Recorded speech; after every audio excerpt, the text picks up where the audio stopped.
Hello guys. Nanapod si kuya guys ng isda. Look at super tiyaga niya. Look at sa taas guys. May nagbabantay sa kanya guys.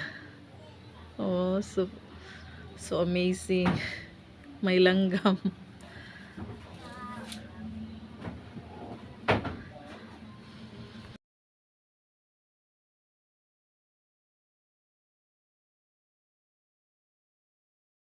That part guys, wala siya ay nakuha.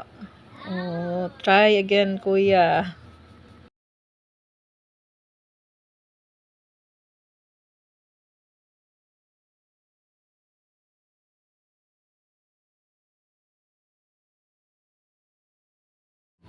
Dito siya sa unahan guys. This time guys, may kuha na si kuya. Gipakita niya sa amo. And he told us na usahay daw makakuha siya tag 5 kilos. Depende sa og mag high tide ba. So, lucky si kuya for now kay may kuha siya.